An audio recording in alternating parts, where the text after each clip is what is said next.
Boa noite. Vamos dar início agora à apresentação do portfólio intitulado Nas reflexões sobre atividades práticas na formação inicial do pedagogo, e as integrantes são Caroline, Franciele, eu, Karina, Maiara e Tayane. Introdução. Vivências durante a nossa formação inicial nos permitiram visualizar que atualmente muitos professores ainda insistem em ensinar somente de forma teórica, ou seja, o aluno deve ler e reler o livro até ficar cansado e perder o interesse pelo assunto. Nos preocupamos frente a essa realidade e, na tentativa de contribuir de forma significativa com o contexto educativo, buscamos ampliar nossas reflexões a partir do resgate de atividades vivenciadas durante a nossa formação como pedagogas.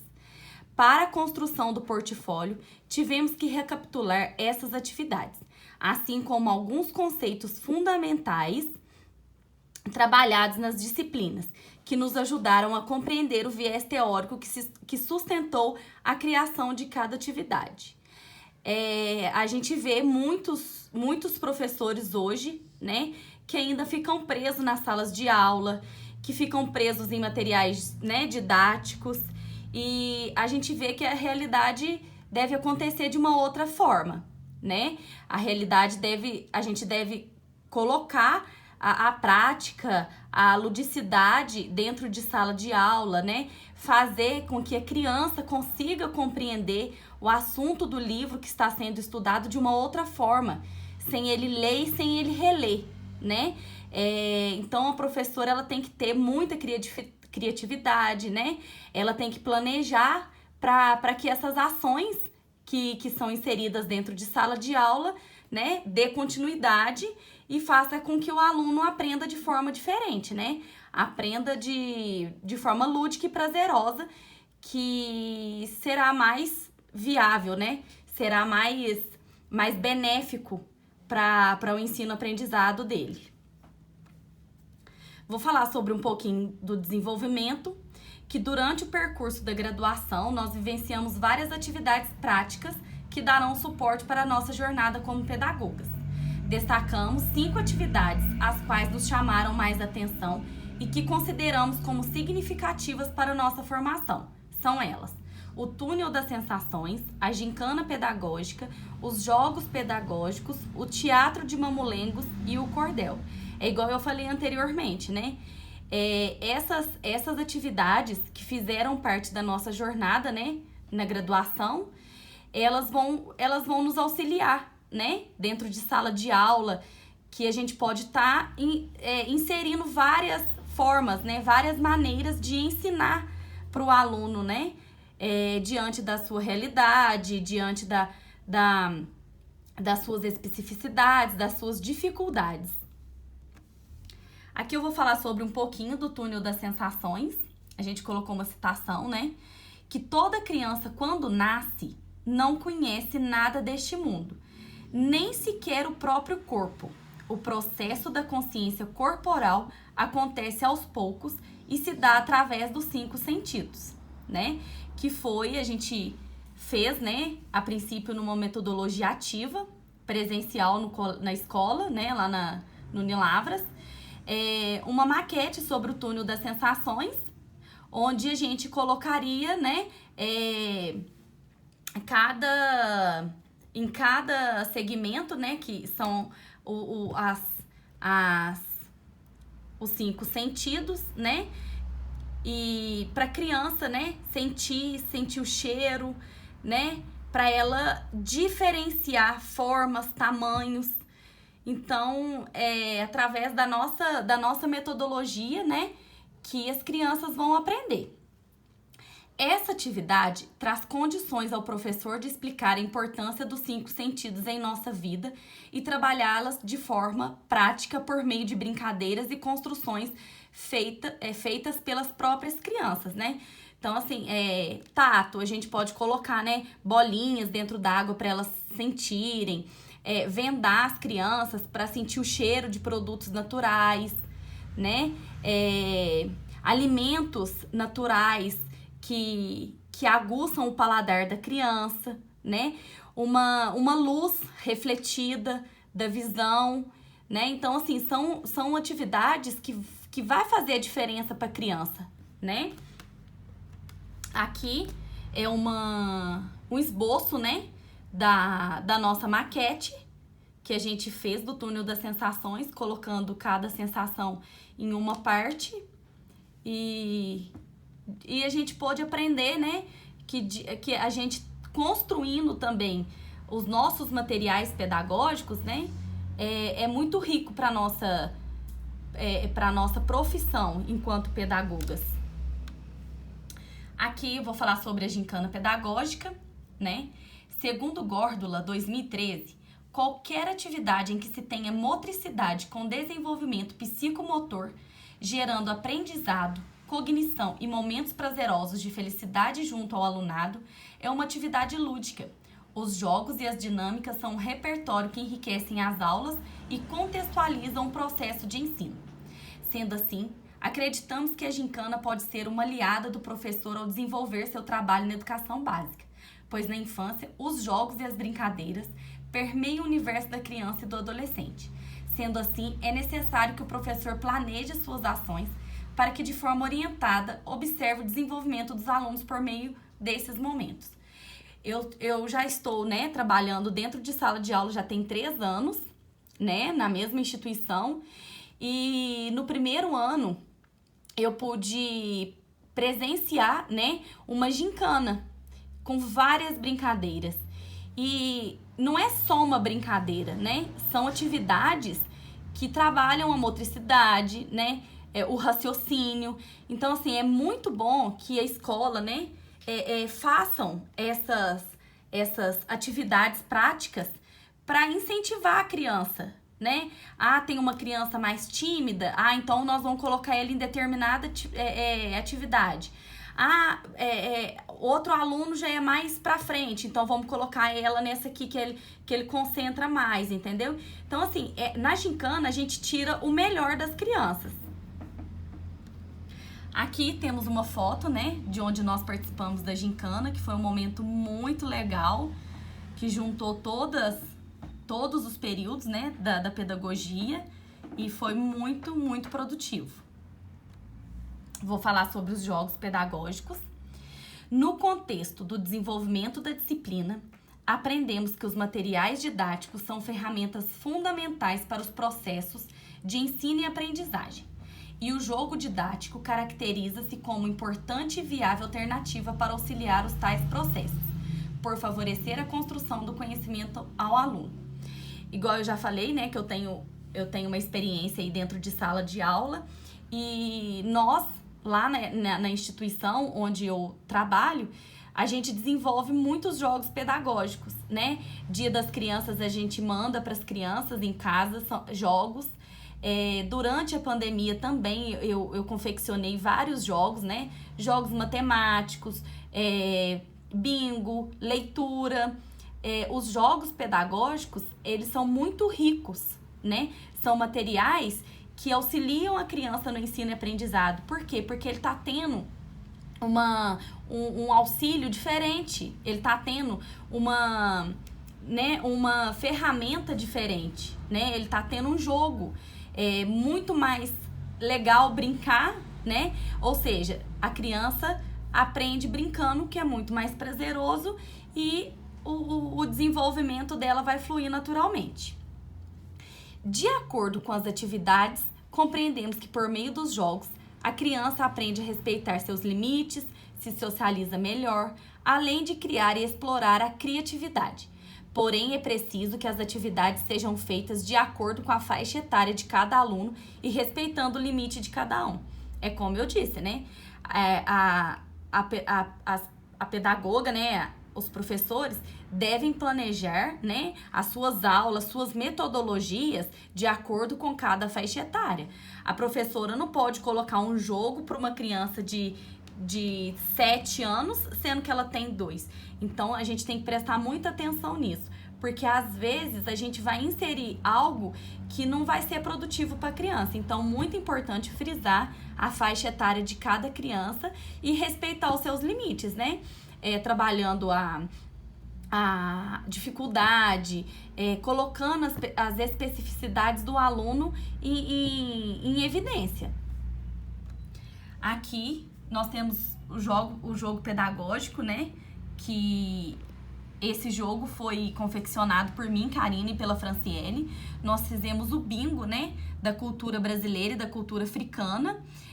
A gente quis mostrar um pouquinho, né? Sobre as comidas típicas de cada país, né?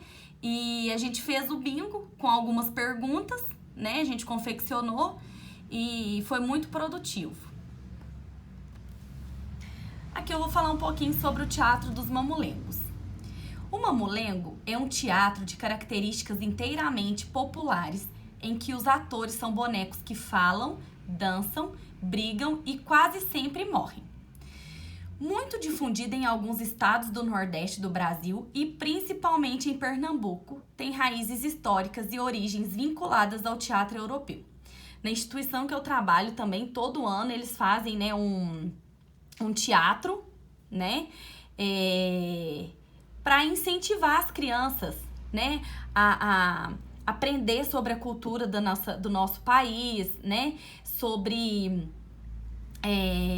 como que a gente pode se posicionar, né, frente a uma plateia. Trabalha a criatividade, coloca a criança, né, para trabalhar a timidez, né, a oralidade, o raciocínio, a socialização. O teatro é uma ferramenta muito rica para o desenvolvimento das crianças.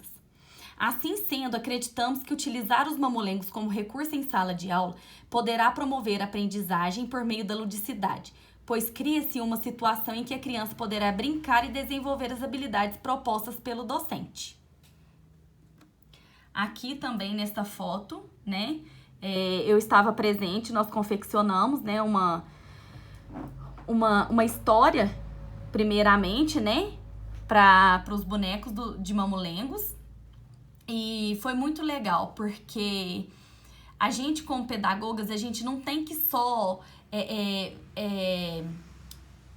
ter em mente que só a apostila, só a sala de aula, né, brinquedos prontos que podem fazer parte do ensino e aprendizagem. Então, se for, né, para crianças maiores, elas podem confeccionar seu próprio material, né, fazer com que elas façam parte dessa produção, né, que façam parte desse mundo da criatividade, né, que elas pensem numa história bacana, numa história legal. Então, isso enriquece muito. A ludicidade, a prática fazem toda a diferença no ensino-aprendizagem. Aqui, sobre o cordel, né? O cordel, ele é um folheto com poemas rimados, que trata de temas diversos, que vão de romances, histórias de valentia, humor, ação, até os últimos acontecimentos do dia a dia. Essa atividade nos permitiu refletir sobre as possibilidades de trabalho com a contação de história em sala de aula. Compreendemos que essa atividade é fundamental, pois transmite conhecimentos, valores e pode ser decisiva na formação e no desenvolvimento do processo de ensino e aprendizagem. O que acontece? Os professores atualmente, quando eles vão fazer uma contação de história, eles pegam um livro, colocam as crianças em roda e contam a história ali, né? Muitas crianças dispersam muito rápido, muito fácil. Então, ou seja, a professora, ela pode criar um clima, ela pode criar um ambiente alfabetizador, né? Ela pode criar um ambiente onde a imaginação acontece ali, né? Ela pode fazer um cordel, ela pode fazer um teatro, como foi mencionado anteriormente, né? Então, assim, a professora, ela tem que ter em mente que existem inúmeras ferramentas, inúmeras metodologias que podem auxiliar as crianças no seu ensino-aprendizado, né? Então, a professora, ela deve ter muita cautela, né? Muita atenção, porque a ludicidade, né? Igual eu tô falando aqui em cada atividade, a ludicidade, ela é uma ferramenta gigante, né? É um leque de possibilidades que a professora pode trabalhar, não só dentro da sala de aula, levar as crianças para um ambiente diferente para contar história, né? Fazer dedoches, né? Palitoches, são inúmeras atividades que ela pode estar inserindo em sala de aula e fora de sala de aula também, né? E ela pode transformar essa sala de aula, né, em um ambiente mágico, em um castelo, para contar uma história de princesa, né? Então, assim, existem inúmeras possibilidades para inserir, né, as metodologias no ensino e aprendizado das crianças. Aqui foi onde nós fizemos o cordel, né, que foi uma metodologia muito legal, onde a gente, né, assistiu um vídeo antes e dentre, né, o assunto em questão, a gente desenvolveu o cordel. Foi muito legal, foi muito enriquecedor para nós enquanto estudantes de pedagogia. Aqui eu vou ler a nossa autoavaliação. Acreditamos que o trabalho de conclusão do curso, o TCC, foi o trabalho mais complexo que realizamos durante nossa graduação. Mas devido ao fato de ser realizado em equipe, ele se tornou um pouco mais fácil, pois uma ajudou a outra por meio da articulação das ideias.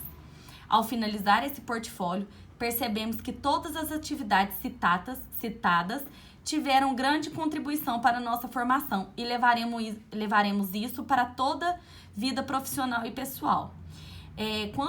Quando nós começamos, né, até finalizar o TCC, fomos muito unidas, né, uma sempre ajudando a outra. Na hora de desenvolver as atividades, todas, né, foram muito participativas, a gente se ajudou uma a outra, né?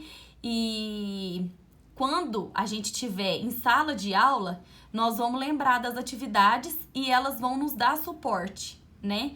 Para auxiliar alguma atividade, né? Auxiliar alguma criança que esteja com dificuldade.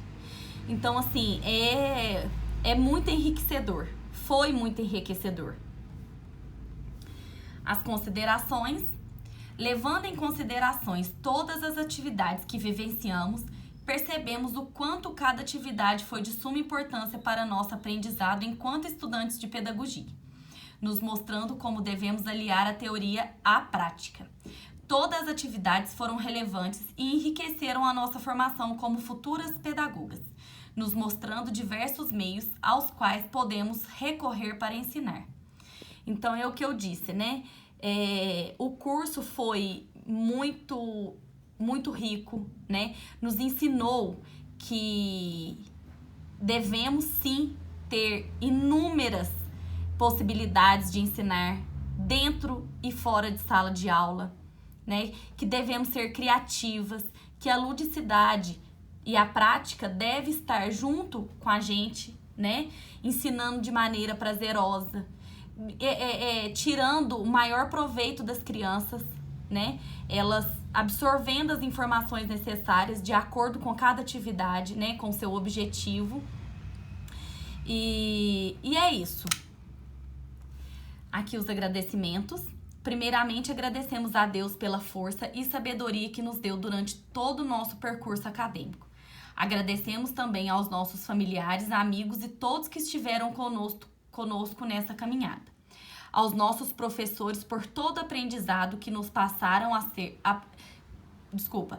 por todo aprendizado que nos passaram e por terem nos ajudado a concluir mais uma etapa de nossas vidas. Ao longo desses 4 anos, vivemos e aprendemos muitas coisas e hoje somos gratas por termos nos conhecido e criado uma amizade que nos fortaleceu durante todo o curso, uma apoiando a outra quando mais precisávamos. Por fim, agradecemos a todos que acreditaram e ainda acreditam em nosso potencial. O nosso muito obrigado. Para finalizar, vou ler uma frase, né, de Jean Piaget. Professor não é o que ensina, mas o que desperta no aluno a vontade de aprender, né? Essa frase vai caminhar conosco né, durante a nossa trajetória como pedagogas. Nosso muito obrigado.